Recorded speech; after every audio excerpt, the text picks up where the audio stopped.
ก๋วยเตี๋ยวก๋วยเตี๋ยว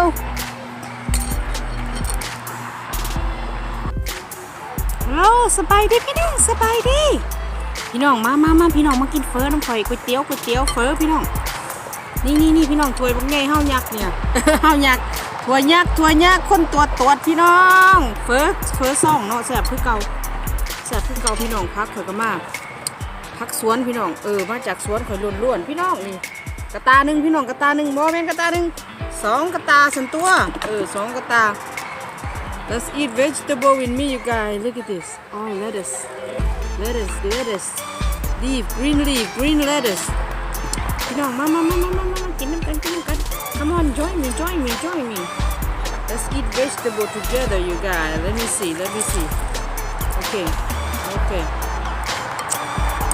แซ่บขนาดนี้โอ้ my goodness แซ่บขนาดใส่สีหลายๆ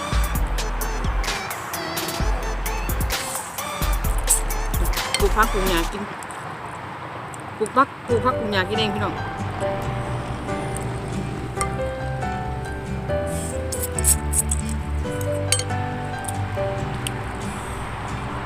ช่วงงอกใหญ่ช่วงงอกก็หญ้าก็มีช่วงงอกเขาขายอยู่ตลาดใหญ่ขนาด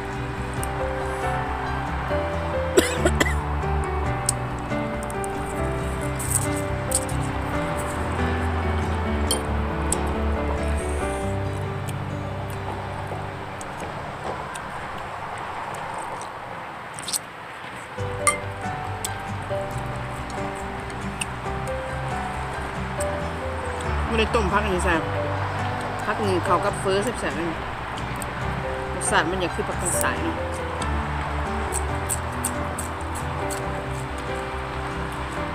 หอมตอนมันอ่อนๆพัดใส่น้ำห้อยก็แซ่บหนาวอยู่พี่น้องอากาศหนาวบางมือก็ร้อนบางมือก็หนาวส่วนร้ายแต่หนาว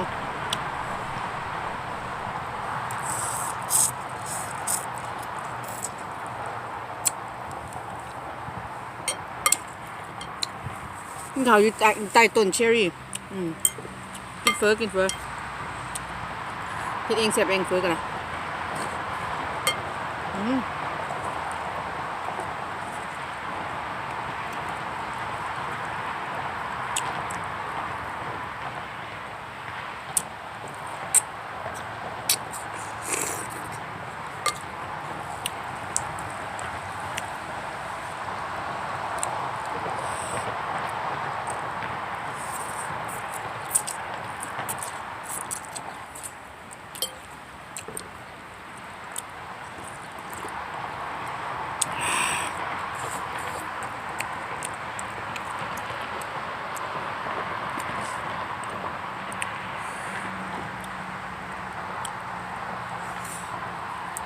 สลัดเนี่ยลงไป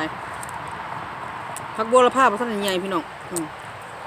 บัวละพาท่านใหญ่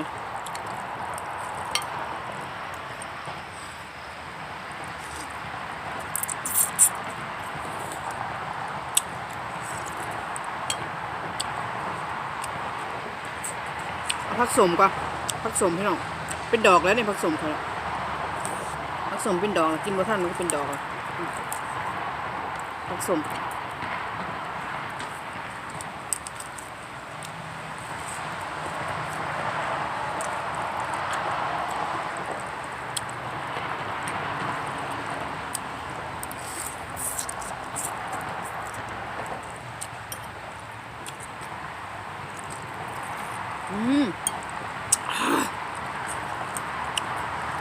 ผักนี่แห้งชมน้ำหอม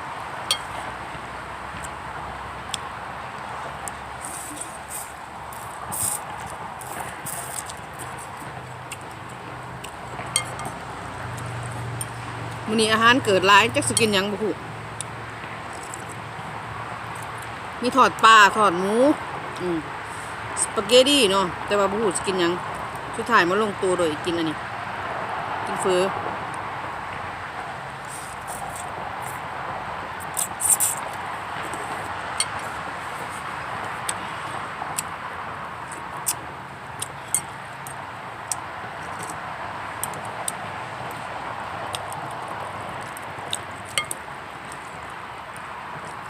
ไม่ถูกบ่เห็นบ่เห็นไม่ถูก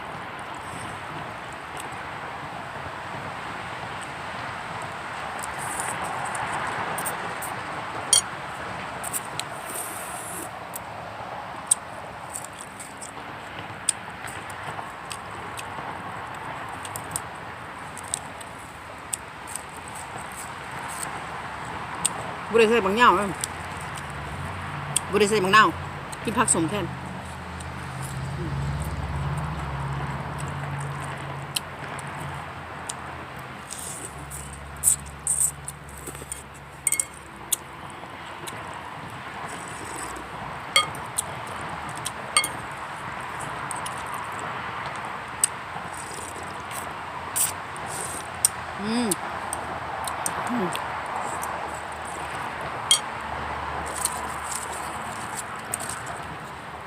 ผักเลเดส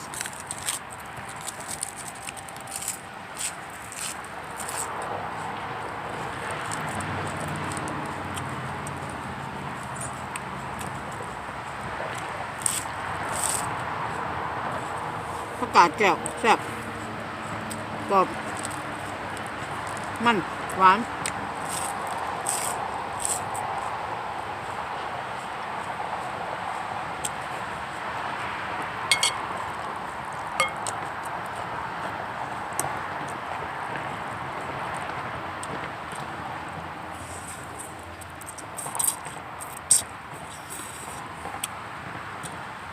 นั่งอยู่หลังบ้าน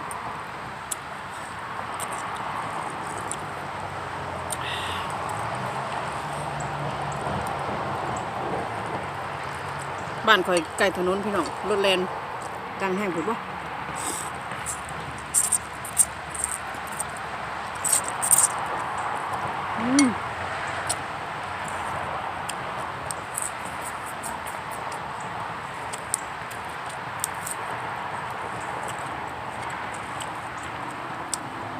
so good refreshing good with people hang over the people that hang over good I never hang over I don't drink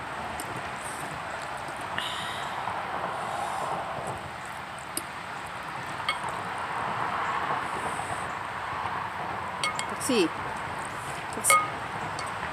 ผักหอมป้อมผักหอมป้อม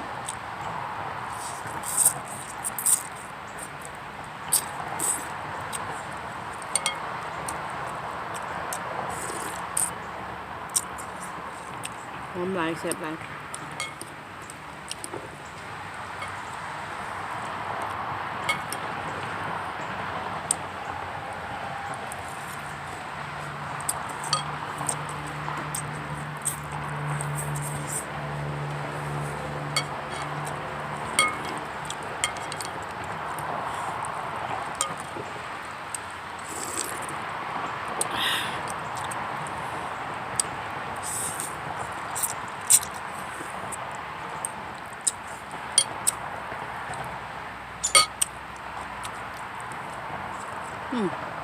รู้สึกว่าบวงตัวนี้สดหยาบกว่ามือนี่เป็นอย่างวะสดคือมือคือว่าหยาบใช่ผักบัวเป็นดอกอ่ะ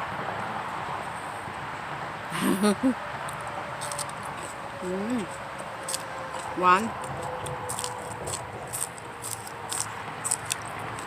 หวาน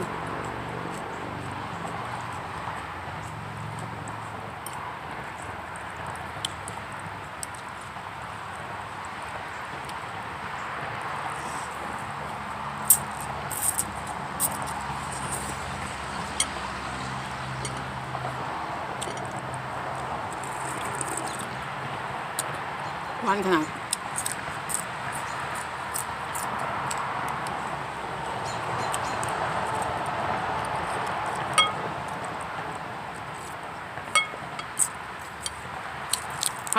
พัก eat your veggie eat your green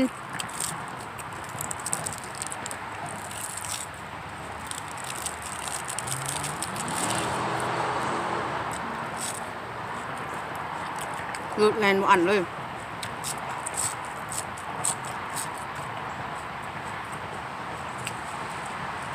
สปีด70ได้ทักกะแลนค่ะ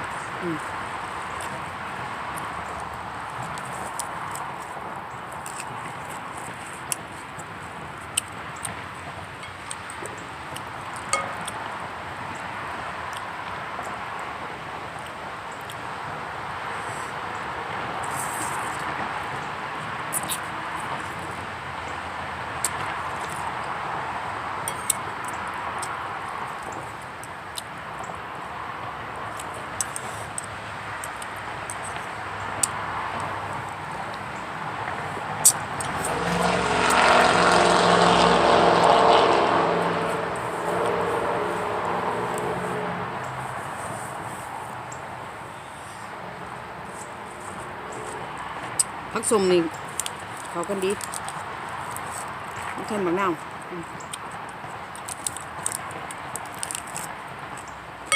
ส่วนน้ำบัดนี้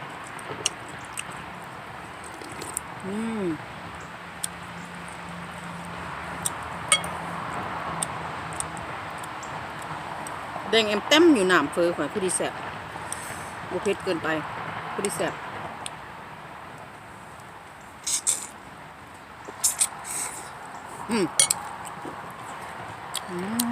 กินกันพี่น้อง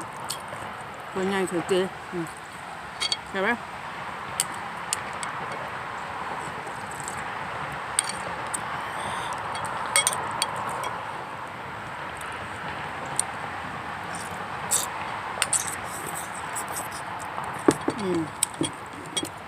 ยัมมี่ยัมมี่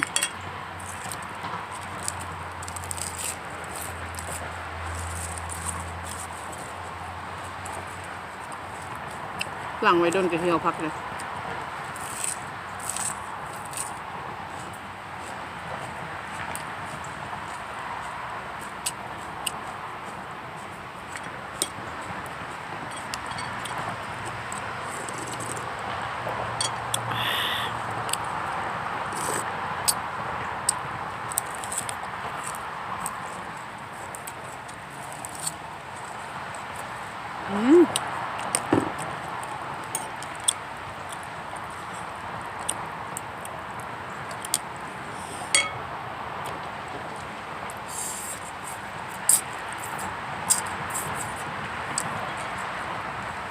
เอาละพี่น้องขอบใจหลายๆพี่น้องยังสิค่อยสิลุยต่อเบอร์ให้มันเกี่ยงพี่น้องค่อยๆกินแต่ว่าอะไรก็อย่างพี่น้องเบื่อเนาะขอบใจหลายๆด้วยพี่น้องที่เขามาทักทายอะไรสมาเสริมกำลังใจเฮ็ดให้วิดีโอต่อไปเนาะพี่น้องขอบใจหลายๆที่เขามาทักทายกำลังแรงใจให้กันและกันยูทูบเบอร์เนาะบ่ต้องฝากกระลิ่งไลค์เด้อพี่น้องเด้อบ่ต้องฝากกระลิ่งให้ค่อยไลค์เด้อมาทักนิดนึงก็ได้ละมันเนาะคือว่าแล้วเป็นสแปมเนาะขอบใจละลายเด้อพบกันใหม่คลิปหน้าหากินพักคือเก่าพี่น้อง